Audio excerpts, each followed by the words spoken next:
Hoy continuamos con las exposiciones. Todavía tengo entendido que faltan algunos de asignarles exposición.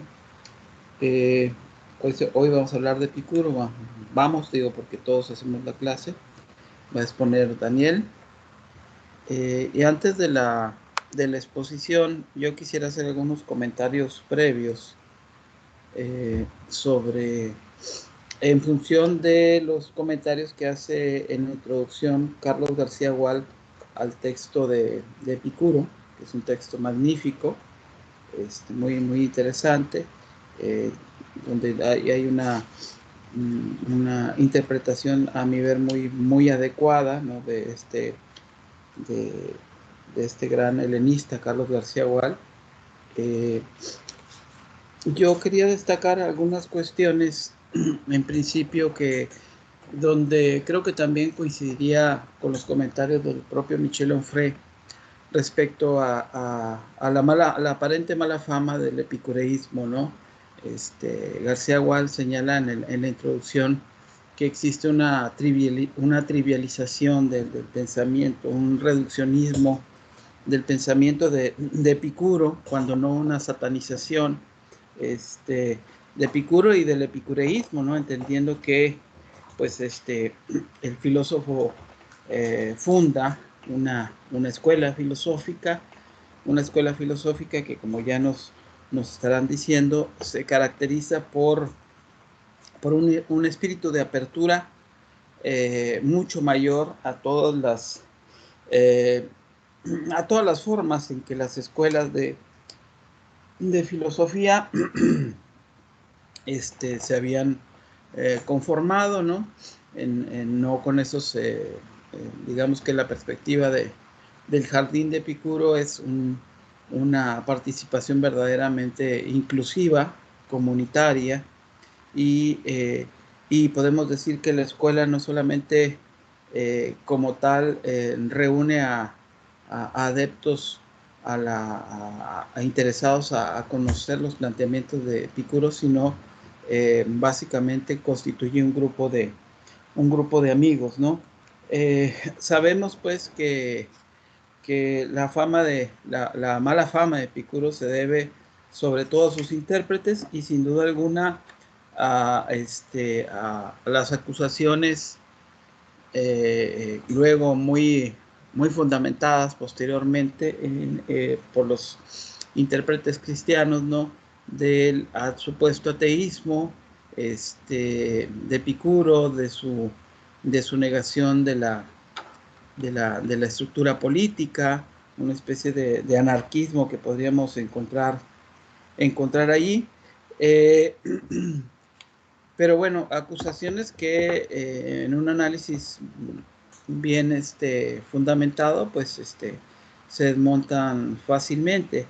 García Gual eh, pone el acento en algo que me parece importante, que es entender cómo estas escuelas de filosofía, estas escuelas helenísticas, pues se dan en el contexto de una serie de cambios, de transiciones, de luchas, este, en las que se va configurando pues una nueva etapa histórica, una nueva época histórica, y por lo tanto eh, los intereses filosóficos que se discuten pues tienen que ver con el entorno más inmediato, con la toma de posiciones respecto a lo que está pasando, esto que llama García Gualeste filosofar en concreto, en el presente diríamos, que es propio del epicureísmo, de Epicuro y de su escuela, como una escuela representante de, de la filosofía postaristotélica.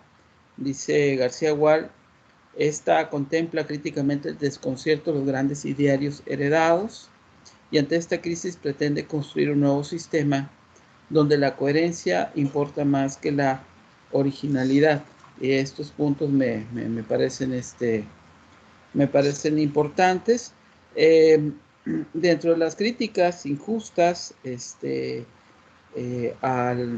reduccionistas del epicureísmo, de Epicuro y del epicureísmo, es el plantear que las tesis de Epicuro derivarían en un individualismo, en un materialismo y en un individualismo acerbo, ¿no? Lo cual no es así, porque vemos que justamente, y con esto termino la introducción para no dar la clase yo, porque vemos justamente que en la idea del jardín filosófico yace este principio de lo que a mí, eh, cuando fui coordinador del colegio, me gustaba señalar, pensar en el núcleo filosófico como una comunidad filosófica, no como una reunión exclusiva y selectiva de sujetos, ¿no? Sino como una construcción común. Y entonces esta idea de la comunidad abierta al pluralismo, abierta al universalismo y abierta a la discusión de los temas que tocan o que nos preocupan en nuestra concreticidad, en nuestra condición humana, creo que desde ahí es donde podemos empezar a analizar la figura de Epicuro, ¿no? Su ética, su física, sus propuestas pues, filosóficas fundamentales, su antropología. Y bueno, no sé, Daniel, si ya estás listo para la exposición. Sí, maestro, cuando usted guste, yo comienzo. Adelante, pues.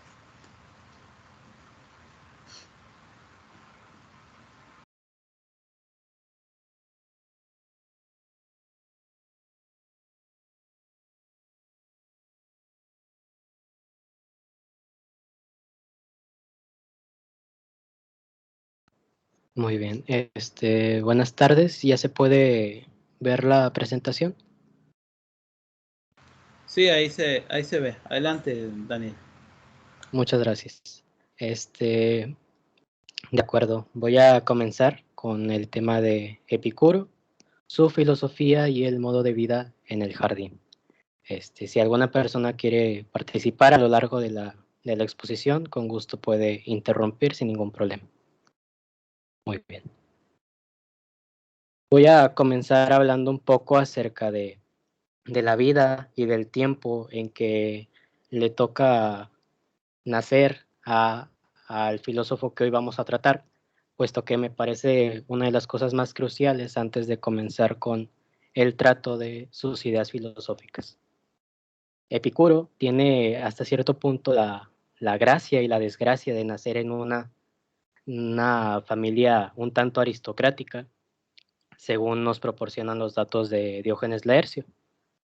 Epicuro, dice, hijo de Neocles y Queréstrata, era ateniense, del demo de Gargeto y del linaje de los Filaidas.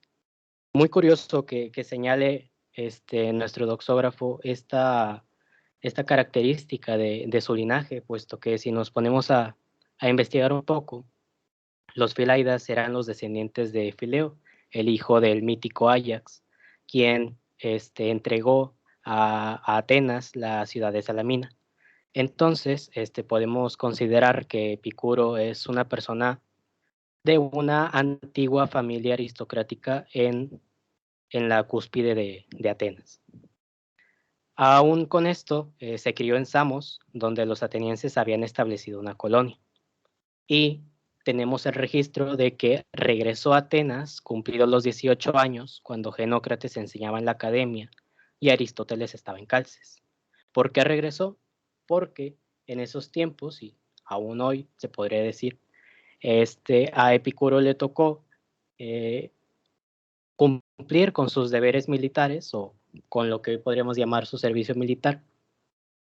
Entonces, con su deber a la patria en ese momento, regresa a Atenas, donde sucede algo muy interesante y que podríamos incluso señalar como uno de los momentos de la historia clásica más únicos que podemos conseguir.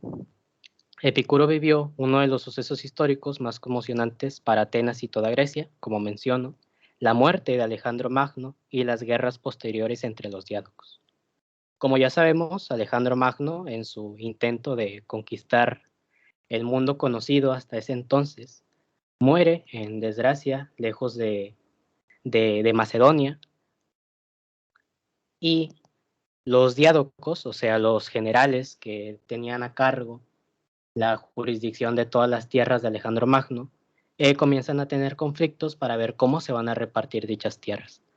Lo que provoca, como menciona García Gual, uno de los sucesos más bélicos y hasta cierto punto podríamos decir que trágicos dentro de la historia de Grecia, porque es hasta cierto punto, y con justa razón, un momento en que las ideas, sobre todo aristocráticas, que encontramos en Platón y Aristóteles, se desquebrajan por completo. Entonces, conociendo este contexto histórico acerca de Epicuro y el momento en que le tocó nacer, podemos conocer al mismo tiempo el porqué, mejor dicho, de sus ideas.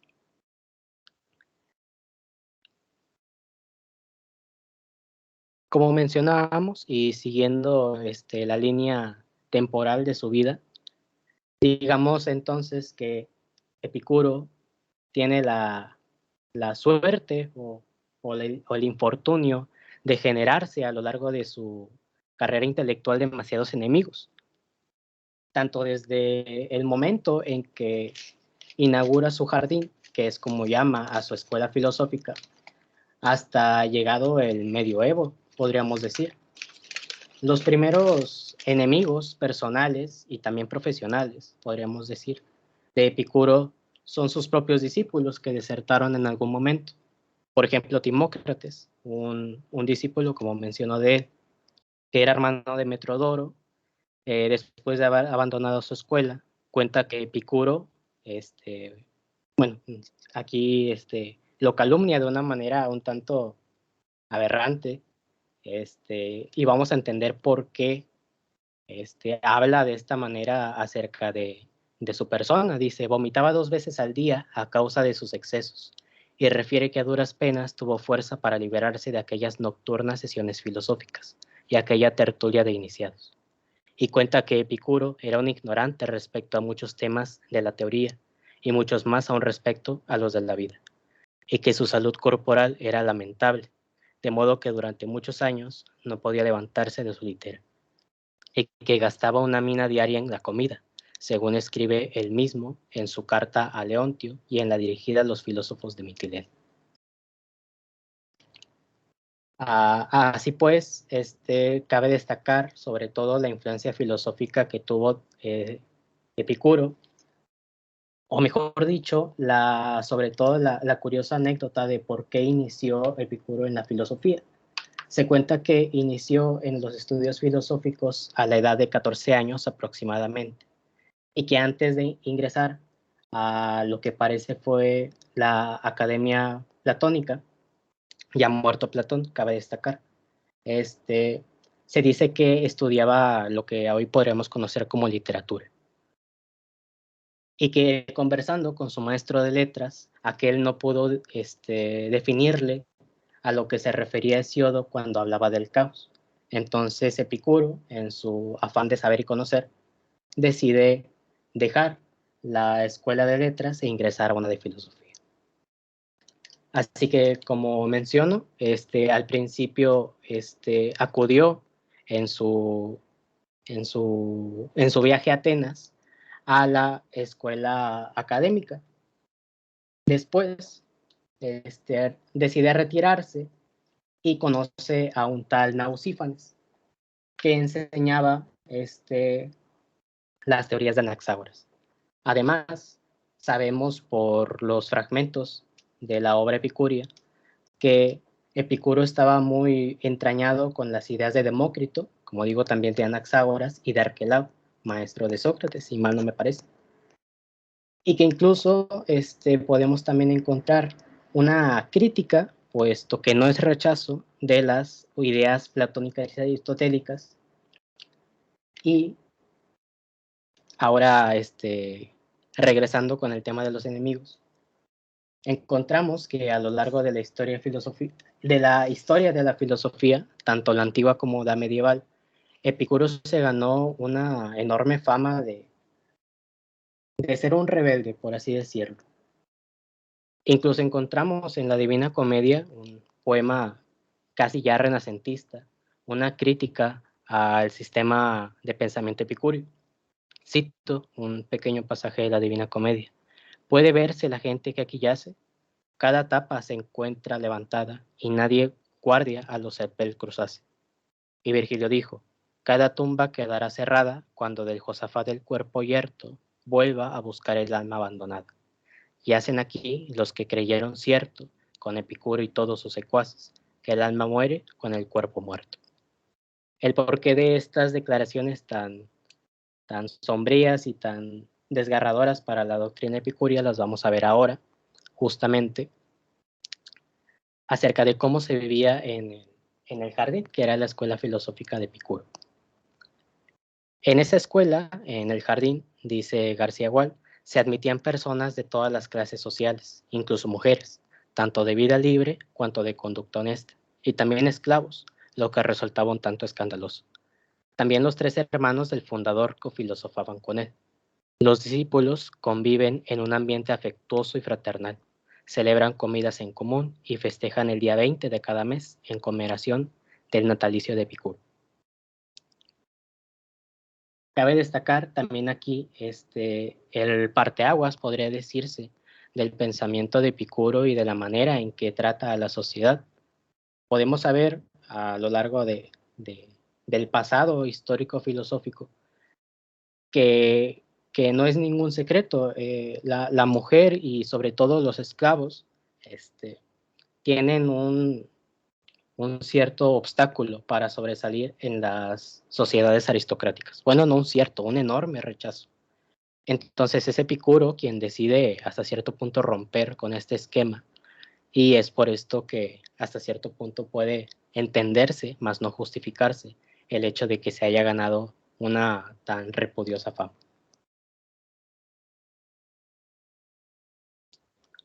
Ahora sí, entrando en tema acerca de la filosofía de Epicuro, es necesario conocer que el propio filósofo define, o mejor dicho, divide su filosofía o su pensamiento en 3 secciones, a saber, la canónica, la física y la ética. La canónica es una suerte de teoría del conocimiento, o más particularmente, la manera de proceder y conocer a la naturaleza. La física estudia a esta misma y a sus principios, o sea, la naturaleza.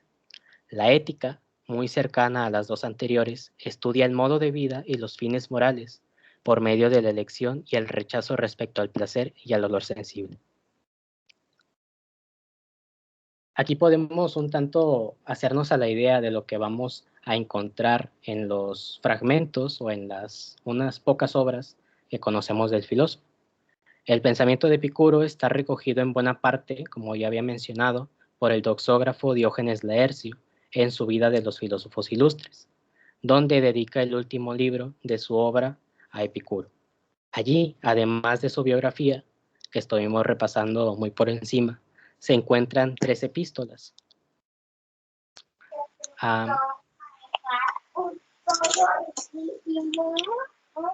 ¿Alguien iba a comentar algo? Adelante, adelante. Muy bien. Bueno, comentaba, encontramos en la obra de Diógenes Laercio lo que parece ser las únicas obras que conocemos del autor. 3 epístolas. A Heródoto, que trata de física, a Pítocles, que trata de meteorología, y a Meneceo, que trata de ética, respectivamente. Además, encontramos las llamadas máximas capitales. No se hace mucho que fueron encontradas las llamadas sentencias vaticanas, que son pequeñas frases que reflejan el modo de proceder de la escuela epicúrea. Y hasta aquí podremos indicar que tal vez a simple vista los temas que trata Epicuro pueden resultar un tanto, no contradictorios, pero sí complicados de entrelazar los unos con los otros. ¿A qué me refiero? Sabemos muy bien que en la filosofía griega el tema de la física o de la physis, la naturaleza, era primordial para los presocráticos, por ejemplo. Después conocemos la física de Aristóteles, que es una mejor adaptación y comprensión de la naturaleza. Sin embargo, Epicuro decide dar hasta cierto punto un giro y tratar las cosas de una manera muy curiosa que ahorita vamos a tratar. Pero lo que quiero por ahora decir es que la física y la ética para Epicuro parecen estar demasiado relacionadas. De hecho, nos vamos a dar cuenta que la física hasta cierto punto justifica el comportamiento ético de la escuela epicúrea. Pero por lo pronto, y como espera el propio autor, debemos tratar acerca de la filosofía canónica o teoría del conocimiento. A grandes rasgos, cuando hablamos acerca de la filosofía canónica de Epicuro, podemos concebirlo como una suerte de criterio de verdad o criterio de obtención de conocimiento por el cual los enunciados que se irán conociendo deben seguir justo esta trama, por así decirlo, esta línea de... Incluso el doxógrafo Diógenes Laercio usa la palabra dogmáticas, porque hasta cierto punto en un momento parece que son sentencias que uno tiene que seguir. Pero vamos a conocer la filosofía canónica por el momento.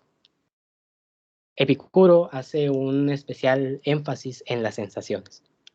Es preferible proceder por medio de las sensaciones, a pesar de que por sí mismas son irracionales, lo mismo que la razón, ya que emerge de los sentidos, según Epicuro. Solo si uno se guía por medio de percepciones efectivas, es que puede conocer algo que es verdad. Por eso es que las inferencias que se hagan sobre una cosa deben proceder de los fenómenos. Después, Epicuro nos habla acerca de un concepto muy fundamental para acercarnos a las investigaciones que él va a proceder, que es la prolepsis. Es una apreciación racional o una opinión correcta o intuición o idea universal residente en nosotros. Es decir, como recuerdo de lo que muchas veces se le ha mostrado en el exterior. Sin la prolepsis no podría siquiera investigarse una cosa. La manera en que Epicuro trata de explicarnos este concepto de la prolepsis es con el ejemplo de la imagen de cualquier, por ejemplo, un animal que podamos tener de frente. Uno no puede conocer lo que es un perro, un caballo, sin antes haber visto un caballo. Es decir, o dicho de otro modo, yo no puedo aseverar que una cosa es cierta cosa sin antes tener una imagen un tanto universal de lo que es la dicha cosa a investigar.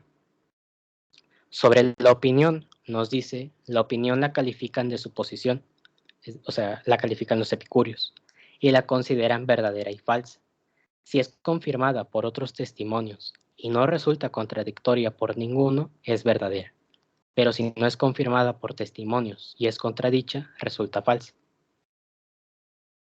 El último concepto que nos quiere tratar es acerca de las afecciones, uno muy importante para entender la ética epicúrea. Gracias a las afecciones, que son el placer y el dolor, puede llevarse a cabo una elección o rechazo. En la filosofía de Epicuro está este detalle de que las cosas no son fatales ni son fortuitas, sino que todo es a base de una elección o de un rechazo.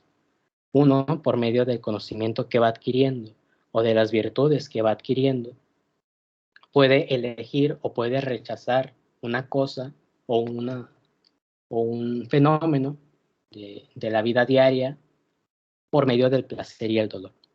En términos más sencillos, podría decirse que los términos por los cuales Epicuro lleva a cabo su filosofía es eludir el dolor y aceptar el placer. Eso lo vamos a ver con mucho más énfasis en la ética. Sigue dentro del Daniel, marco... Sí, dígame. Quería comentar algo. Entonces, Sí, adelante. en pocas palabras, corrígeme si estoy equivocado, pero parece que Epicuro se guía principalmente por lo externo. O sea, que las verdades las saca de las sensaciones hacia lo externo, de las inferencias, las verdades, lo saca de lo externo. Incluso las opiniones dice que pueden ser verdaderas si las demás personas coinciden con él. Entonces, si un suficiente número de personas dicen que una opinión es verdadera, entonces debe ser verdadera. Y además se guía por el placer y el dolor que vienen siendo estímulos hacia lo externo. ¿Está correcto lo que estoy diciendo? Un tanto sí, efectivamente, y a lo mejor nos puede chocar un poco, pienso yo, la idea de las opiniones, acerca de la verdad o de la falsedad de una opinión, solo porque muchas personas coincidan en ella. Y no es que, que el criterio de verdad sea ese argumento de, incluso una falacia, ¿no? De que si muchas personas lo dicen es cierto.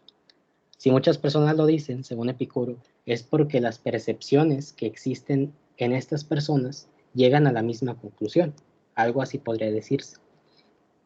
Y las percepciones efectivas, cito un fragmento de Diógenes Laercio, las percepciones efectivas garantizan la verdad de las sensaciones, pues tan efectivamente existe el hecho de que nosotros vemos y oímos como el hecho de que sentimos dolor. Entonces, las percepciones efectivas pueden estar muy intrigadas con el concepto de placer y el dolor para conocer si una cosa hasta cierto punto es verdad o falsedad. Puede parecer, como digo, un tanto, quizá no contradictorio, pero sí problemático el hecho de mezclar una cosa ética con una cosa física. Pero la física para Epicuro, y ahorita lo vamos a ver mucho más, es hasta cierto punto, y como ya había, reitero, mejor dicho, una justificación de las obras y de los actos éticos por los cuales un individuo, sobre todo el sabio, debe de regirse en una comunidad. Muy bien, sí, sí entiendo, porque pues de lo mismo, ya que las sensaciones y lo externo nos dice algo, y si eso que nos dice coincide con lo de los demás, pues eso externo pues debe ser cierto, porque la verdad para él viene de las mismas sensaciones o de las mismas cosas externas. Entonces veo la relación ahí. Muy bien. ¿Alguien más quiere hacer un comentario? ¿O sigo con...? No, no, pues, me parece que tu explicación está bastante completa, entonces, yo no objetaría nada, a lo que tú estás señalando. Entonces, adelante, adelante. Muy bien, muchas gracias. Sigo entonces con la física epicúrea. Seguimos el estudio de la naturaleza que tanto hemos visto en otros autores. Sin embargo, cabe decir y cabe señalar que la física de Epicuro está muy influenciada, puede decirse, por la doctrina de Moquitrea. Sobre todo porque vamos a ver que Epicuro ¿cómo podría decirse? Se ata de la idea de los átomos para ir explicando el universo. No digo más, voy a comenzar de nuevo. Primero nos señala, y cabe destacar aquí, que la física la podemos, o mejor dicho, el pensamiento físico de Epicuro lo podemos encontrar en la epístola a Heródoto. El primer concepto que nos lanza Epicuro es el famoso nada surge de la nada, nada nace de la nada. Pues en tal caso, cualquier cosa podría nacer de cualquiera, sin necesidad de ningún nacimiento. Y si lo que desaparece se destruyera en nada, todas las cosas habrían perecido, al no existir aquello en lo que se disolvía. Desde luego, el todo, o sea, el universo, fue siempre tal como ahora es, y siempre será igual, porque nada hay en lo que vaya a cambiarse, pues al margen del todo no hay nada, en lo que pudiera ir a parar en su cambio. El todo consiste en átomos y vacío. Sería entonces necesario detenerse un poco para pensar y para desentrañar lo que aquí estamos leyendo. Epicuro, en pocas palabras, nos muestra, nos abre hacia un panorama de un universo que siempre es. De hecho, aquí nos vamos a encontrar con ese gran problema del ser y del no ser, que según Aristóteles él lo resolvió. Para Epicuro, en cambio, existe este detalle de que los átomos, y ahora lo vamos a ver también, son eternos. Y el vacío, que es algo que acompaña a los átomos, o que mejor dicho es el espacio donde habitan los átomos, también lo es. Hablando del vacío, nos dice en la epístola de Heródoto, como menciono, si no existiera lo que llamamos vacío, espacio o naturaleza impalpable, los cuerpos no tendrían dónde estar ni dónde moverse cuando aparecen en movimiento. Más allá de esto, nada puede pensarse. Y efectivamente, en el vacío, que es hasta cierto punto parte del universo, de hecho es parte del universo, porque del universo nada hay, ni fuera del universo, ni al margen del universo, porque el universo lo es todo. Entonces, pasamos con la siguiente diapositiva. Es necesario entonces, entonces nada más ahí, para dejar en claro, entonces, la concepción de Epicuro del universo está relacionada con la de Demócrito en el sentido de que parte de la existencia de los átomos y de la existencia del vacío como el medio en el cual se mueven los átomos, pero como para Epicuro los átomos son eternos, entonces de ahí pues afirma que el universo siempre ha sido el mismo y siempre será igual, porque aunque los átomos se muevan, siguen siendo los mismos átomos. Y como no se destruyen y solamente cambian de lugar para la composición de los distintos objetos, entonces en términos técnicos podría decirse que las cosas siguen siendo iguales, en el sentido de que son iguales porque están compuestas de las mismas cosas, es decir, de los mismos átomos. Más o menos por ahí, ¿no? efectivamente, tienes razón. Exacto, esa es la idea. Perdón, nada más, justamente eso es lo que luego explica Lucrecio, ¿no? De la naturaleza de las cosas, esta idea que Gabriel señalaba, ¿no? De cómo los átomos se modifican sus formas, ¿no? Declinan, creo que algo así habla de la declinación o algo así, no recuerdo exactamente el término, ¿no? Pero bueno, constituyen la diversidad de las cosas, pero básicamente siguen siendo lo mismo, ¿sí? Esta parte de la física, de Epicuro, pues fue muy difundida por Lucrecio, ¿no? Y por eso la conocemos como con un poco de más detalle, ¿no? Ahí también, pues, encontramos similitudes y diferencias respecto al planteamiento aristotélico. Hasta aquí mi comentario. Adelante. Sí, justamente, y de hecho también señala una cosa que me recordó un tanto a Aristóteles. El propio Epicuro en la epístola a Heródoto hace mención unas cuantas veces acerca de los accidentes que pueden tener los átomos, o mejor dicho, las cosas compuestas de átomos, puesto que los átomos son los elementos de las cosas. Efectivamente, los cuerpos pueden sufrir momentos o sucesos accidentales dentro del momento de choque, que es así como lo llama a Epicuro. El momento de choque o el acto de chocar es cuando los átomos inevitablemente se mueven y colapsan unos con otros para crear las cosas. Algo así señala. Sigo con la presentación. No hay en los átomos ninguna cualidad a no ser la figura, el tamaño y el peso. Nunca un átomo resulta visible. Los átomos se mueven continuamente durante toda la eternidad. Mientras los unos se distancian más y más unos de otros, otros conservan su impulso como oscilación en el sitio donde están, al hallarse atrapados en una trama o al ser envueltos por los que se entrelazan con ellos. Es decir, que en este universo que se nos está planteando siempre va a haber movimiento. Y este movimiento es precisamente el que da origen a las cosas. Una idea que me parece un tanto original de Epicuro, tal vez por mi desconocimiento de toda la historia de la filosofía anterior. No, al menos yo no recuerdo, no sé si ustedes, compañeros, recuerden una idea parecida a esta, la infinidad de los mundos. Lo más cercano que se me ocurre es la concepción aristotélica del mundo supralunar y el mundo sublunar, que es como la división hasta cierto punto de lo que existe. En Epicuro, los mundos son infinitos, los semejantes a y los desemejantes, pues los átomos, que son infinitos, como hace un momento quedó demostrado, se mueven incluso a lo más lejos.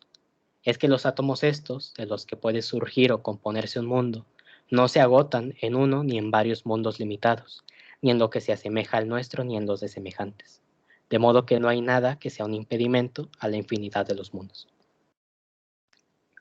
Aquí, esto es lo que nos señala acerca de esta idea,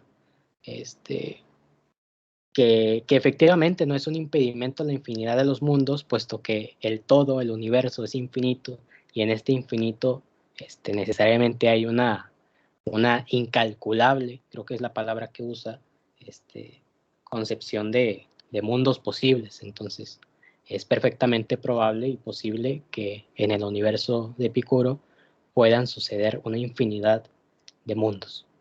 Pero dentro de estos mundos existen unos mundos o submundos que él llama simulacros.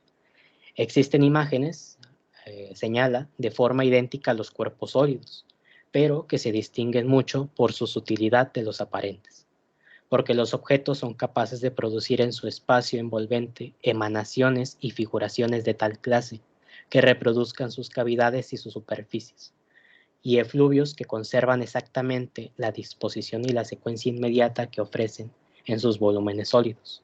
A estas imágenes las denominamos simulacros. Parte de la doctrina física del filósofo... Espera, Daniel. Sí, dime. No entendí lo de los simulacros. ¿Se quiere decir como una copia, pero no física, o a qué se refiere? Podríamos decir que es como se señala, una forma idéntica a los cuerpos sólidos, es decir, pues no necesariamente incluso a los mundos, o sea, en general a los cuerpos sólidos, pero que son más sutiles. Esa es la palabra que usa Epicuro. Son más sutiles porque dentro de su propia composición de los átomos, no existe la misma, podría decirse que no cantidad, pero sí cualidad, que es lo que me parece que aquí señalábamos, o lo tengo en las notas, me agarraste un poco. O sea, los simulacros son como el mismo objeto, pero con cambios muy sutiles, muy pequeños. Exactamente.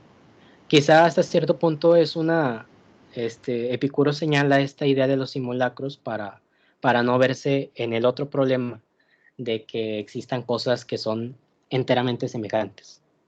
Aunque cabe decir, como aquí se señala, los mundos son infinitos, los semejantes a y lo desemejante. Entonces, si hay un mundo que no sea el nuestro, pero que es semejante, también existe la posibilidad de que exista uno que no es semejante, pero que cumpla la capacidad o la cualidad de ser llamado mundo. ¿Me explico? Sí, entonces, a ver, para poner un ejemplo, a ver si estoy en lo cierto. Como Epicuro dice que nada se puede repetir y todo es diferente y todos los átomos son infinitos y nunca son lo mismo, sino que siempre están diferentes. Entonces los simulacros pueden ser como dos piedras, aunque son muy similares, el cambio, la diferencia es sutil. Ese es un simulacro, ¿no? Tomaría tu ejemplo como... sí, compañero. Ahí la idea es más bien que los átomos no es que están en constante cambio. Los átomos son inmutables para la concepción de Epicuro. Son indisolubles, entonces, pero como también son infinitos, Entonces dice, bueno, los átomos son infinitos y por lo tanto se pueden ordenar y reordenar como está en constante movimiento en distintos mundos. De ahí que acepte la posibilidad de que nuestro mundo solamente sea una configuración particular de los átomos, pero como son infinitos, entonces existe una infinita configuración de mundos. Y los simulacros serían aquellos mundos o aquellos objetos o cuerpos similares a algún otro cuerpo, pero sutilmente distintos, en virtud de que son en forma o en tamaño o en otras cualidades, si mal no recuerdo, los átomos son distintos. Así que podemos tener ciertos átomos que están configurados de tal forma y otros átomos de cualidad distinta, configurados de una manera casi idéntica, pero que formen un objeto que sea sutilmente distinto en tamaño o en alguna otra cualidad al objeto original. Ahí más o menos tiene que ver con el simulacro. No sé si ahí me puedo explicar más o menos bien. Sí, ya entendí. Sí, de hecho te explicaste mucho mejor. Muchas gracias, Gabriel. Entonces, partiendo de esto, seguimos con el alma. Un concepto particular y muy importante, porque es hasta cierto punto uno de los más criticados dentro del plan que tiene Epicuro para su manera de concebir las cosas. El alma es un cuerpo formado por partes sutiles, diseminada por todo el organismo, muy semejante al aire con cierta mixtura de calor, y cercana en cierto respecto a lo uno y en parte a lo otro. Existe también una parte que posee una enorme ventaja sobre lo ya mencionado por la sutilidad de sus partículas, y que por eso está más sensiblemente compenetrada con el resto del organismo. Todo esto lo dejan en claro las facultades del alma, los sentimientos, la buena movilidad y los pensamientos, de los que quedamos privados al morir. Debemos saber que el alma posee la causa fundamental de la sensación, y que mientras el cuerpo no se destruya, el alma existe y se mantiene unida. De lo contrario, cuando el cuerpo muere, es decir, terminan por desintegrarse los átomos del que estaba compuesto, el alma actúa de la misma forma. Así que las concepciones anteriores que tenemos acerca del alma, que es una cosa hasta cierto un tanto etérea, que sale y que viaja, y que el cuerpo no es más que una presión, como diría un tanto Platón, en Epicuro no se ve de la misma manera. Incluso dice, y es importante destacarlo, sería un error decir que el alma es una cosa incorpórea, sino todo lo contrario, puesto que está constituida de una cosa y que pertenece al cuerpo, y que cuando el cuerpo termina por desaparecer, el alma decide o se ve en la necesidad, mejor dicho, de hacer lo mismo. También es... Entonces, perdón ahí por interrumpirte, pero entonces lo interesante de Epicuro es que intenta de cierta forma resolver el problema que tiene que ver con cómo se relaciona lo material con lo inmaterial, en el sentido de que si decimos que el alma es un elemento inmaterial del ser humano, entonces surge el problema de, bueno, cómo es que lo inmaterial tiene un efecto, una influencia en el cuerpo material. Entonces Epicuro postula entonces que el alma es material, está compuesta de átomos, solo que de átomos más sutiles, de tal forma que su constitución la hace invisible o imperceptible y tiene un efecto tal en nuestro organismo que hace que podamos sentir y podamos percibir las cosas, ¿no? De ahí que llegue a la conclusión, que a veces lo llaman materialista o atea, de que, bueno, más que nada materialista, de que si el cuerpo muere, entonces el alma, que también es material, muere con y se desintegra. Entonces, bueno, más adelante vamos a ver que esto tiene sus concurrencias con su ética al enseñar, igual que los estoicos, más adelante veremos, el no temerle a la muerte, ¿no? Pues él piensa que la muerte es la nada, o sea, bueno, sí, la nada, que ya no nos concierne porque ya no sentimos nada. Pero bueno, sí, ya lo vamos a ver más adelante, perdón. No te preocupes. Sí, Yo también exactamente. preguntaba Sí, algo adelante. porque entonces siempre me he preguntado y lo he leído por ahí, pero no estoy seguro. ¿El alma para los griegos es como la mente?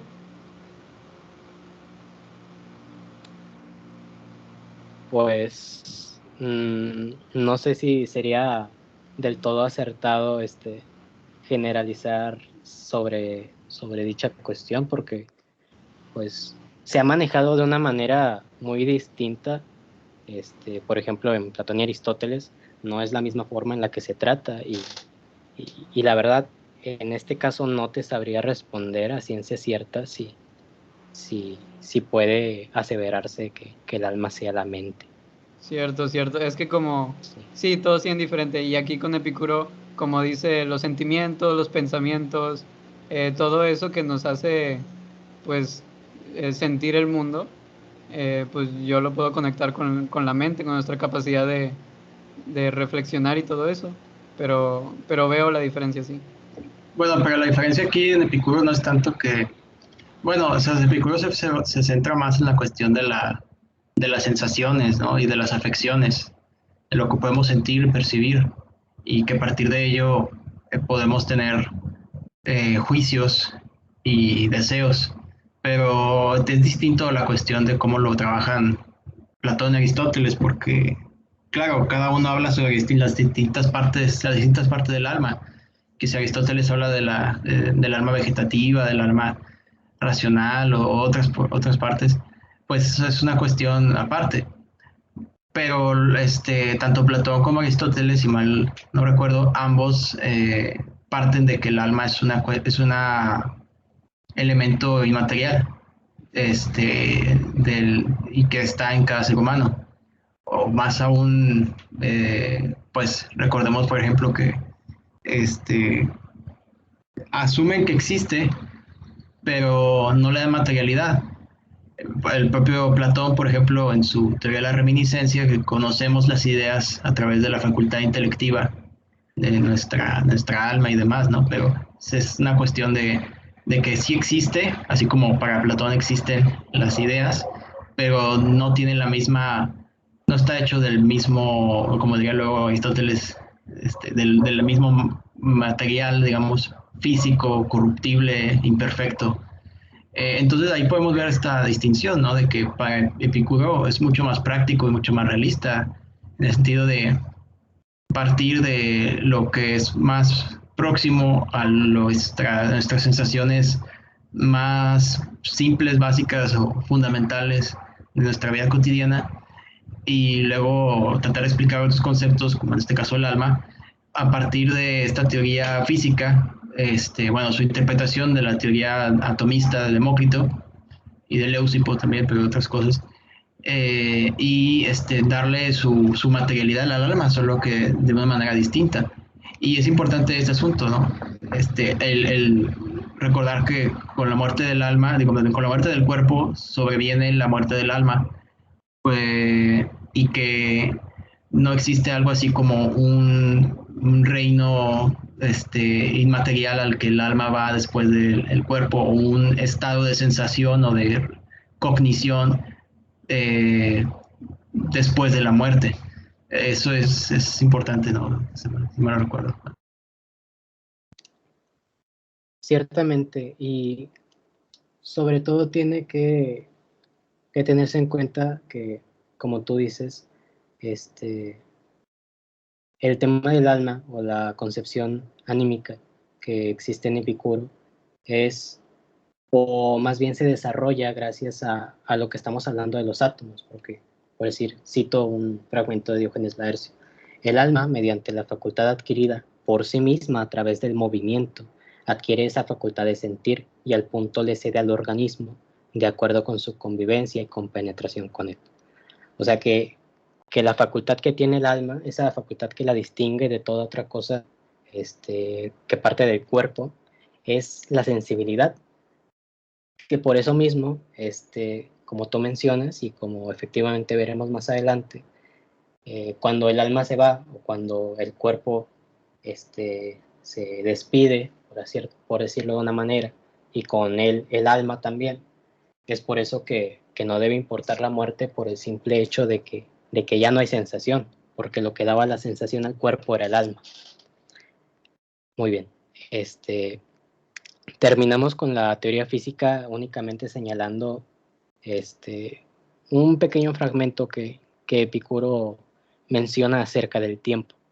No especifica mucho acerca de él, más bien es una invitación a la reflexión que él hace, porque no hace comentarios muy precisos ni muy profundos.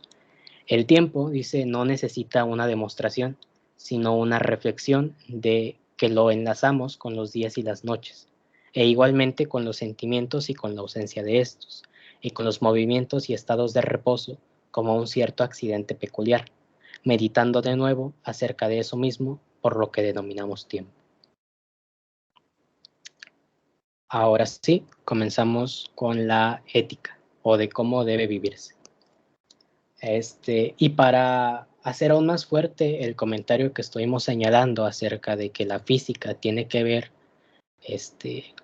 con buena parte de la ética, como si fuese una justificación incluso, menciono y hago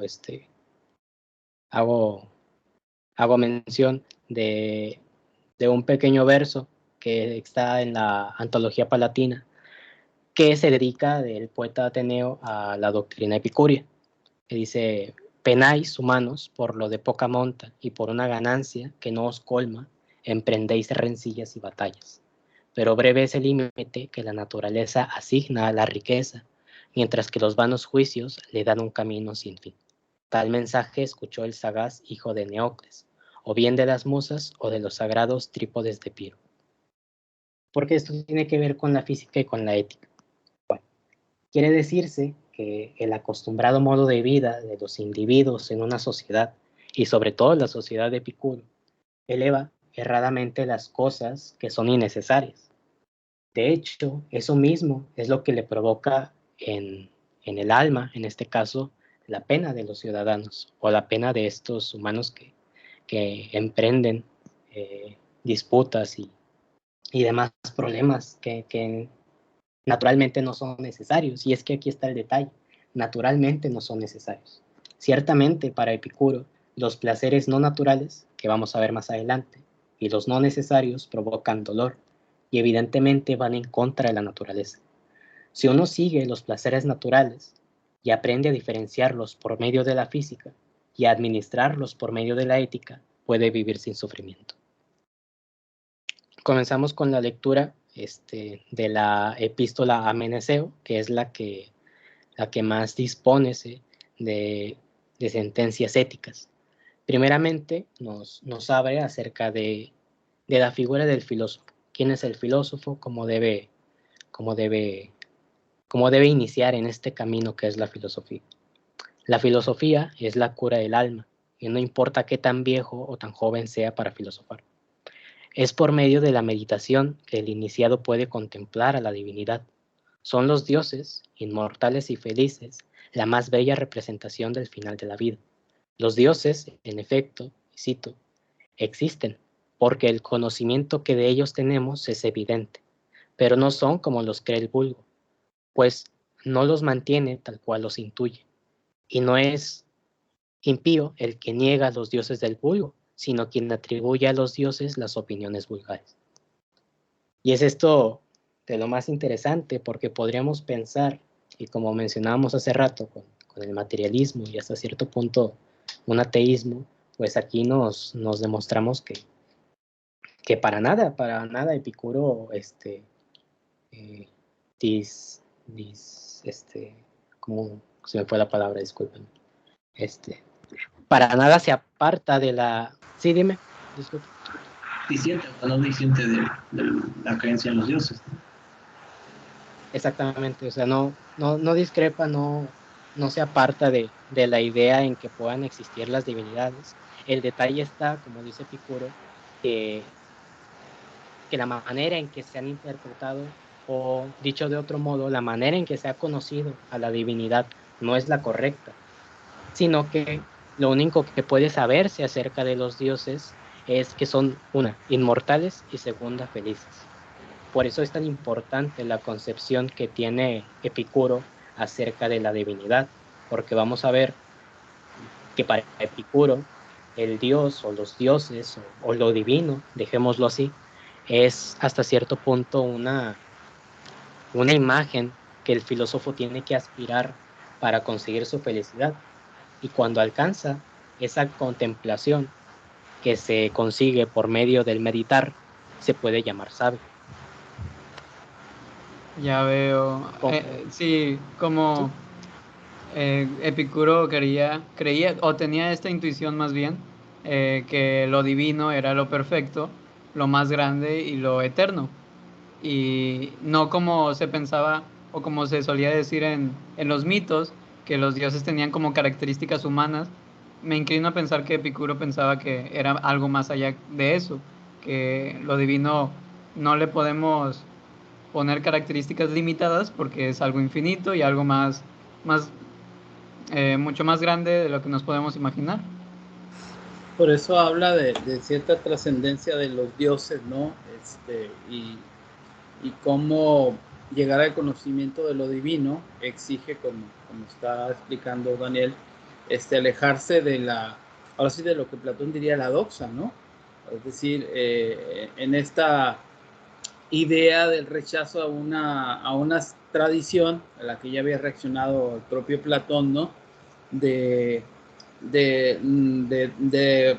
admitir o atribuir características humanas, de defectos humanos a los dioses, ¿no? O sea, envidia, celos, todo eso, ¿no? Que con lo que se habían fabricado los mitos, ¿no? Y la manera en cómo se había pensado la divinidad y el modo que la divinidad intervenía o no en el destino humano. Para Epicuro los dioses son trascendentes, absolutamente, y no se meten, ahora sí que no tienen que ver en este sentido, y ya lo estará explicando Daniel, no tienen que ver con las necesidades más inmediatas de los sujetos, ¿no? Ni tampoco apelan a los propios sujetos porque son trascendentes. Entonces es un dios, o los dioses, en algún sentido sí racionalizados y trascendentes. No sé qué opinas, Daniel. Sí, efectivamente. Y creo que era, si mal no recuerdo, haber leído, o fue con García Gual o fue con Hadot Pierre, que hasta cierto punto podemos ver aquí un reflejo del momento histórico que vive tanto Epicuro como los demás ciudadanos atenienses, que es cuando completamente Atenas se desborda, cae en un declive por las conquistas macedónicas y porque pierden lo que antes consideraban era la polis, ¿no? O sea, este desdoblamiento que existe político, y ahorita vamos a ver más adelante que a Epicuro no le gustaba para nada la política, pero que en este sentido, acerca de lo divino, ya no son los dioses olímpicos, por ejemplo, Zeus, Hera, Atenea, los que predominan, sino que, como menciona, estoy seguro que era García Gual, en su libro Epicuro, el que ahorita mencionó usted, menciona que ahora predominaba hasta cierto punto el pensamiento de la fortuna, de esta supuesta divinidad, que era un azar, un completo desvarío de fuera racionalidad, simplemente lo que sucediese, que era perfectamente la representación de lo que estaba sucediendo en la Atenas del siglo IV. Así es, ¿no? La veleidad o sí, de los asuntos humanos. Gabriel quería comentar algo. Adelante, Gabriel. Es que para Epicuro, este asunto de los dioses, más que nada por lo que he leído acerca de su escuela filosófica, se asocia más con un agnosticismo, o sea, porque no niega la existencia de dioses, sino que su concepción de lo divino tiene que ver con algo que trasciende a nuestro mundo material y cotidiano. Entonces, serían unos dioses indiferentes de nosotros, que solamente son, existen, pero no son ajenos. Y si podemos o no conocer de los dioses en el sentido de saber que existen, pues está más allá de nuestra comprensión porque no somos dioses. Es decir, que es esta cuestión de, pues no es que niegue que existan los dioses, simplemente asumo una posición de no saber si existen o no en virtud de su condición divina o trascendental. Y si es que existen, pues no les importamos, porque para que un ser trascendente había de preocuparse por asuntos terrenales. Entonces esta indiferencia ante los dioses luego se va a transmitir, luego se va a interpretar como una indiferencia de los dioses hacia nosotros debería interpretarse como una indiferencia de nosotros hacia los dioses, o sea, no preocuparnos si lo que estamos haciendo hace felices o no a los dioses, sino simplemente preocuparnos si nuestro juicio y nuestros deseos están acordes a la naturaleza o no. Exactamente, ahí es donde tiene sentido el actuar ético, ¿no? Justamente, si los dioses si los dioses son trascendentes, si no se ocupan del destino humano, pues bueno, eso también abre el margen de la libertad posible para establecer relaciones éticas y para perseguir. Eso habría que marcar esa continuidad de la búsqueda de la eudaimonía, ¿no? De la felicidad, aún en estas condiciones azarosas de la fortuna. Mariano iba a comentar algo, adelante. Sí, yo quería comentar algo que me parece muy interesante en Epicuro, que es ver a los dioses ya no como una cuestión antropológica de ver con defectos y cosas, sino como conceptos. Y como nos va a decir Epicuro que se rinde culto, pues reflexionando, llevando estos conceptos a la práctica. El ejemplo más claro que nos pone es en el caso de la muerte, pues el dolor que nos produce el duelo, o en el caso que nos pone del amor, pues el placer que nos da el amor hacia algo, pero ya no nos ve diciéndonos, por ejemplo, Afrodita o Hades, ¿no? Ya está el concepto nada más. Y nos va a decir que el hombre, como ellos ya son seres trascendentes, nosotros que queremos ser como ellos, los imitamos, pero en esa imitación está la cuestión del alma. El alma es la que media en esta situación, y en el rendir culto a través de la práctica de estos conceptos, ya no con nombre, pues de estos conceptos yo creo que es la base del pensamiento de Epicuro con respecto a los dioses. Ahora, por otra parte, el mantener esta posición tampoco reñía conseguir ciertos parámetros de la tradición, pero sin llegar a lo que podría parecer como un sinsentido, ¿no? Como un fanatismo también, ¿no? O sea, aquí deberíamos asumir también que negando pues estas acusaciones, perdón, de que el filósofo pues no puede ser un fanático, ¿no? Sino justamente para eso tiene el uso de su razón, ¿no? Para poder hacer el mejor uso de ella y poder discriminar entre aquello que tiene sentido y aquello que es posible, aquello que es factible, aquello que está, como se decía aquí, acorde a la naturaleza humana, y aquello que es una ensoñación, ¿no? Aquello que está fuera de las posibilidades.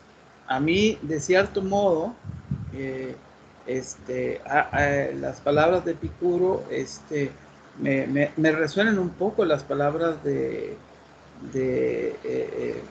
Heráclito, ¿sí?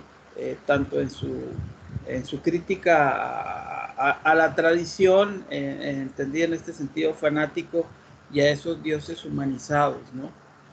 Bueno, no sé si alguien más quiere hacer algún comentario. Si no, dejamos que Daniel continúe su exposición, que todavía falta, ¿verdad, Daniel? Falta un poco, no se preocupe. Bueno, pues adelante. Muy bien. Para retomar, me pareció muy correcto lo que compartió el compañero Mariano acerca del rendir culto, pero de una manera muy particular en la escuela la escuela epicúrea. Y hasta cierto punto toda esta idea se plasma en el temor a la muerte, que es uno de los temas más intrigantes en la ética de Epicuro. Cito la epístola a Meneceo: acostúmbrate a pensar que la muerte nada es para nosotros, porque todo bien y mal residen en la sensación, y la muerte es privación del sentir. Por lo tanto, el recto conocimiento de que nada es para nosotros la muerte hace dichosa la condición mortal de nuestra vida, no porque le añada una duración ilimitada, sino porque elimina el ansia de inmortalidad. Después, cabe señalar que el sabio para Epicuro es una figura de alta estima, y es una figura que cualquiera que se proponga en el camino de la filosofía, que es hasta cierto punto la curación del alma, puede alcanzar. Supera, dice el sabio, supera el odio y toda sensación negativa hacia los otros y hacia uno mismo. Puede casarse y crear descendencia, y a sus criados los tratará como amigos. Puede conocer de política, pero no ser político. La amistad es para aquel de gran estima.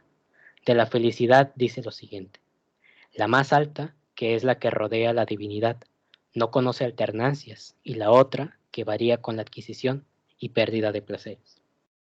Lo más importante que quiero destacar es el tema político en Epicuro. Desde inicios de la lectura se nota que Epicuro es hasta cierto punto, y creo que se había mencionado, un tanto anárquico. No en el sentido más estricto de la palabra, puesto que por lo que vemos y por lo que estamos analizando, el sabio es una persona virtuosa. Ahora lo vamos a ver más adelante. Es una persona que vive en comunidad, es una persona que agradece y que sobre todo tiene en alta estima a la amistad. Entonces, para nada es una persona que va en contra de la corriente, pero sí va en contra de la cultura, y esto es algo muy interesante que Diógenes Laercio nos recoge en el libro 10. Cito: desplegando las velas huye, hombre feliz de toda cultura. Y de Epicuro se dispone a decir lo siguiente: desde luego, su piedad hacia los dioses y su amor a la patria son algo indecible. En efecto, por exceso de honestidad, se abstuvo de la política. Efectivamente, el sabio puede conocer y debe conocer acerca de temas políticos, pero no enrolarse en el tema político. No ser un orador, un discursor de propagandas y de ideas que reitero, y perdón por ser tan obsecuente con esta idea de que Epicuro tuvo, o bien para nosotros, la fortuna o la desgracia de nacer en un momento clave de la historia, incluso universal, puesto que la figura de Alejandro Magno es por todos bien conocida y hasta cierto punto, quizá no admirable, pero sí históricamente interesante, y por el simple hecho de haber conseguido algo que parecía hasta ese momento un tanto imposible, podría decirse. Oiga, compañeros, ahí quería nada más hacer un comentario acerca de este asunto de la muerte, desde la visión epicúrea. Y la propia enseñanza de Epicuro de no temerle a la muerte, pues es ya un propio antecedente de lo que los estoicos más adelante van a retomar del memento mori, ¿no? de la meditación acerca de la muerte. O sea, que es importante para el ser humano el recordarse constantemente su finitud, en el sentido no por morbo, sino porque nos recuerda primero la cuestión de aprovechar nuestro tiempo, y segundo, de no preocuparnos por cosas tan vanas o fugaces en virtud de que somos mortales. También, pues, tiene otras implicaciones, ¿no? Pero esta cuestión de, a partir de su ética que ahorita vamos a ver de los placeres, naturales y no naturales y demás, pues tiene sentido que digamos, bueno, pues de qué sirve que le tengamos aversión hacia la muerte si la muerte es lo más natural del mundo. Más bien tendríamos que tener la aversión a lo que es innatural. Sí, sí, y tener aceptación o incluso buscar o tener una actitud de bienvenida hacia aquello que nos es natural o consustancial a nuestra realidad. Y una de esas cosas es la muerte. Entonces, y por eso también aceptar los placeres, o sea, los placeres simples del cuerpo y demás, no tiene ninguna cuestión de negación de los mismos a partir del pudor, que lo cual ahí se hace que se asemeje, aunque dentro de un marco ético distinto, a los cínicos, ¿no? Que a partir de su idea de la vida simple, más alejada de toda convención social, pues se dejaban aceptar los placeres porque pues qué importaba, ¿no? Pero aquí los epicúreos se basaban más en una cuestión de que, bueno, si los placeres del cuerpo son naturales, porque si el cuerpo está equipado para sentir tal placer, y ya sea de una buena comida, una buena bebida, o incluso los placeres de índole sexual o demás, entonces, ¿por qué yo no debería de disfrutarlos, no? Si la naturaleza me equipa con esta capacidad de sentir y gozar este placer, pues llega como una conclusión casi evidente de que no tendría sentido rechazarlos o tener aversión hacia los mismos. Así es, creo que esto me recordó en dos términos también que tienen que ver con esta tradición. Ahorita le cedo la palabra a Mariano. Con esa tradición de la filosofía griega, ¿no? Del conocimiento de sí, por supuesto, ¿no? Pero del cura sui o el cuidado de sí. Esta inquietud de sí, que es un cuidado de sí. Y dentro de esto vemos estas preocupaciones, por ejemplo, por el uso de los placeres, justamente, ¿no? La parte de la dietética, por ejemplo, sobre el asunto del comer y la regulación del comer, ¿no? La moderación, ¿no? Hay un término griego, creo que es la encrateia, que tiene que ver con todo esto, ¿no? Con este cuidado y con esta atención justamente hacia nuestro cuerpo como un reflejo también de nuestro yo interno o de nuestra alma, ¿no? Y si es eso, ¿no? En el epicureísmo no es la negación del cuerpo, sino la aceptación natural de sus necesidades y la moderación cuando es necesario, ¿no? Contrario ahora sí a las maledicencias de sus comentadores o de sus enemigos, se habla de que Epicuro en realidad era muy frugal en la comida y en la bebida, ¿no? Y bueno, y toda esa imagen del sensualista extremo, pues tiene que ver más con una construcción posterior, ¿no? Tanto de sus, del cristianismo, ya lo sabemos, ¿no? Como de aquellas envidias y rivalidades, también recordemos esto, también es importante. En las diferentes etapas coexistieron distintas escuelas filosóficas y las escuelas filosóficas rivalizaban también. Y en cierto momento hasta se disputaban los adeptos. Eso es una realidad también, ¿no? No podían estar así como que exentos de todo ello, ¿no? Mariano. Bueno, ya que estamos mencionando la cuestión de la muerte, y perdón por relacionar este mono con todo, pero jamás pensé que me iba a servir, ¿verdad? Era de nuevo al Heidegger, pero esta vez con la cuestión de la existencia auténtica, ¿no? Que es muy parecido a lo que dice Epicuro, pero con diferencias muy pequeñas, ¿no? Porque aquí nos dice él que aceptar la finitud, o sea, la muerte, ¿no? Es la existencia auténtica, porque al saber que se va a morir y se acepta esta cuestión de la angustia, uno elige y enfrenta la angustia porque nadie va a morir por ti, ¿no? Y el deber de morir por sí mismo es lo que él denomina existencia auténtica. La diferencia con el Epicuro, pues es esta, ¿no? Es saber el cómo se enfrenta la angustia y el por qué, porque Epicuro nos va a decir que pues, la vida se debe a los sentidos y ya cuando no sentimos, cuando morimos, pues el alma, ya que no puede sentir, se separa y todo, y Heidegger nos va a decir que no, que se puede hacer una parodia de la muerte como negación a ella a través de, a través del, del espectáculo, ¿no? Pero yo quería, y perdón por relacionarlo, pero jamás pensé que me iba a servir leer a este señor. ¿A cuál señor? ¿Epicuro o a Heidegger? A Heidegger. Ah, sí, sí, claro, claro que sí. ¿No? Muy bien. Continuamos, Daniel. Sí, claro, claro que Adelante. sí. Continuamos con el tema del deseo en Epicuro. Cito para contextualizar. De los deseos, unos son naturales, otros vanos. Y de los naturales, unos son necesarios, otros solo naturales. Y de los necesarios, unos lo son para la felicidad, otros para el bienestar del cuerpo y otros para la vida misma.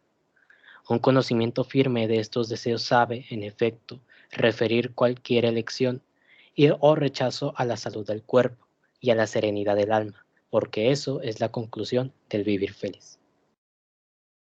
Hasta cierto punto, esta cita puede resumir de una manera muy acertada lo que Epicuro intenta decirnos acerca del deseo. Y esta particularidad de que efectivamente el filósofo epicúreo necesita sí o sí conocer a la naturaleza para saber exactamente y con prudencia, eso lo vamos a ver un poquito más adelante, saber con prudencia y elegir con prudencia o rechazar con prudencia aquellas cosas que el filósofo epicúreo sabe no son naturales y tener en gran estima las necesarias, sobre todo las que son para la felicidad.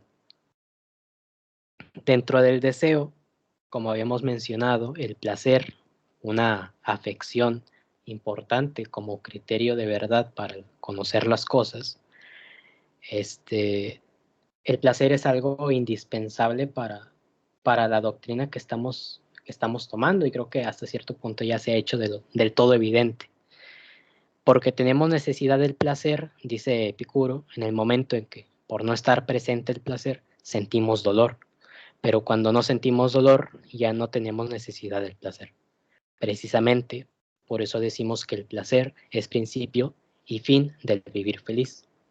Por lo tanto, hasta cierto punto el placer es una especie de motor para encaminar por recta senda el camino que debe llevar la persona que quiera abocarse a esta filosofía. Y sobre todo, no únicamente el placer, o sea, no podemos hablar del placer únicamente, sino que cada que hablamos del placer nos referimos necesariamente al dolor. El placer como una ausencia de dolor y el dolor como una ausencia de placer. Y aunque no, y para que no parezca, mejor dicho, una suerte de dualidad que puede contradecirse, el mismo filósofo nos indica, muchos dolores consideramos preferibles a placeres, siempre que los acompañe un placer mayor para nosotros tras largo tiempo de soportar tales dolores. Algo así nos menciona, un poco parafraseado, de que lo difícil lo complicado de soportar es fácil de sobrellevar. O sea, es mejor cargar con un dolor hasta cierto punto molesto, porque a cualquier filósofo epicúreo no le viene bien sentir el dolor, sino que el placer es la máxima expresión de la felicidad. Es necesario en ocasiones sentir el dolor para poder conocer exactamente qué es el placer. Es algo así como esta máxima de que es necesario sentirse alguna vez triste para conocer exactamente qué es sentirse feliz. Aunque podríamos discrepar de que incluso aquí en Epicuro y también en Aristóteles, aquí una pequeña comparación, el placer que conlleva a la felicidad no es un simple momento, sino un modo de ser, un modo de vida que tiene que regirse por medio de las virtudes. Yo creo, Daniel, Dime. no sé si estás de acuerdo, pero en vez de conocer el dolor para también conocer el placer y de esa forma pues tener la diferencia, yo creo que dice que hay que tener el dolor si acaso esto nos lleva a un mayor placer. Por ejemplo, hay que hacer, tal vez un ejemplo, hay que hacer ejercicio todos los días, y si ese ejercicio, aunque sea doloroso a corto plazo, pues el placer al que te lleva es mayor. Tener un cuerpo sano, eso es más placentero, ¿no lo crees? Sí, tienes razón, exactamente. Poniendo desde esa perspectiva el dolor que uno puede sentir con el peso de ciertas actividades. Me parece una buena interpretación la tuya. Hablando del placer y siguiendo con este tema del placer, podemos hablar que sigo con la presentación. Muchos consideramos preferibles a placeres siempre que los acompañe un placer mayor para nosotros, tras largo tiempo, de soportar tales dolores.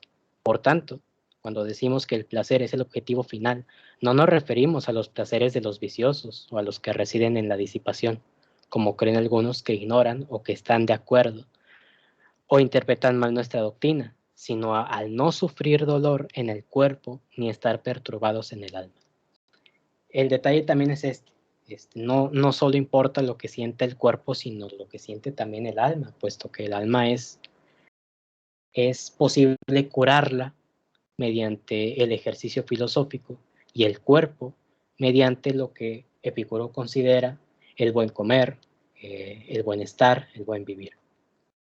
¿Y cómo puede conseguirse esto? Bueno, de todo este principio y el mayor bien es la prudencia. Por ello la prudencia resulta algo más preciado incluso que la filosofía. De ella nacen las demás virtudes, porque enseña que no es posible vivir placenteramente sin vivir sensata, honesta y justamente, ni vivir sensata, honesta y justamente sin vivir con placer. Las virtudes, pues, están unidas naturalmente al vivir placentero, y la vida placentera es inseparable de ellas. Fíjense que aquí está justamente este eco aristotélico, ¿no? Creo que bastante claro, ¿no? O sea, esta aspiración a la vida buena, cómo debe construirse esta vida buena, qué es lo que debe de aceptarse, cómo aceptar lo natural y rechazar lo antinatural, cómo tratar de adherirse a todo aquello que haga nuestra vida más placentera, y en ese placer y en esa felicidad de la mortalidad en la que estamos instalados, alcanzar cierta inmortalidad en esos momentos, ¿no? O sea, la felicidad sería como un momento fugaz, pero al mismo tiempo como una especie de inmortalidad que se da, que se busca continuamente, ¿no? Aunque sea efímera. Y eso es a lo que podemos aspirar, ¿no? No sé si me explico en lo que trato en la idea que trato de señalar, ¿no? El placer y la felicidad como aspiración, el placer como posibilidad, entendiendo que este placer es momentáneo, pero que es necesario, que es útil, que tiene sentido, que es parte de aquello que nos proporciona la propia vida, ¿no? Bien. Sí, profesor, ahí sí. Quería hacer la comparación de que si bien Aristóteles rechaza que la felicidad sea sinónimo del placer, Epicuro, pues, o sea, no es hedonista en el sentido de que el placer sea lo único importante, pero sí acepta que la satisfacción de nuestros deseos naturales y necesarios son condición para que podamos vivir felices. Porque si no hay salud en el cuerpo, y también si nuestra alma no está en paz, entonces, es decir, si no podemos haber satisfecho nuestros deseos más elementales que nos causan placer, o sea, cosas como pues precisamente el haber dormido, el haber tenido alimento, bebida y demás, que son placenteros, se siente bien, pero que también satisface aquello que es más elemental. O sea, si no se tiene eso, entonces no se puede ser feliz, no se podría ejercitar la virtud. Porque claro, también el propio Epicuro acepta que la prudencia, y ahí también vemos precisamente el reflejo aristotélico, que la prudencia tendría que ver no solamente con vivir de manera placentera, sino vivir de manera sensata, es decir, saber cómo encaminarnos en la vida de tal manera que rehuyamos el dolor y vayamos hacia el placer, pero que no caigamos en el vicio. Es decir, buscar el placer no es caer en el vicio si, en la medida en que sepamos dirigirnos hacia el placer de una manera, digamos, que parta del buen juicio, ¿no? Que sepa cuáles placeres son vanos o inútiles, cuáles dolores estamos dispuestos a sobrellevar para un placer mayor, y entonces ese juicio, esta cualidad racional es la que nos daría la posibilidad de vivir felices, ¿no? Aparte de que también el poder haber superado la muerte nos ayuda a pues paliar este terror que nos causa la posibilidad de fenecer y esta angustia existencial. Bueno, que más adelante otros autores hablarán de la angustia existencial, que sería una cuestión muy moderna, estaría de manera, aunque sea tangencial, tratada en la filosofía de Epicuria. Y pues bueno, quería ahí nada más mencionar eso, ¿no? Como para englobar esto que estamos viendo bastante significativo, y de lo que distingue a la filosofía epicurea, que como vemos tiene algunos puntos que más adelante, cuando nos centremos en el estudio de los estoicos, veremos que se van a reinterpretar o se van a retomar a partir de distintos ángulos, ya sea el hablar sobre las virtudes, que los estoicos se centran en otras como la prudencia, la templanza, buscar la serenidad del espíritu y demás, así como también un modo de vida bastante peculiar, ¿no? Eso ya lo vamos a ver después. Muy bien, Gabriel. Gracias por el comentario. Adelante, Daniel.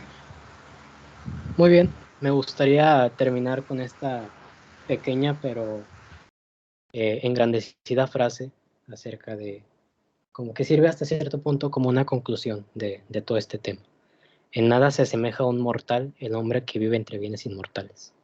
No olvidemos que hasta cierto punto la doctrina epicúrea intenta limitar este concepto tan particular que tienen ellos acerca de lo divino, y que aún aceptando la mortalidad del cuerpo y la mortalidad del alma, es esta misma la que provoca en el filósofo epicúreo el deseo de vivir, y sobre todo el hecho de vivir como si fuese un dios, dice al final de la epístola a Meneceo.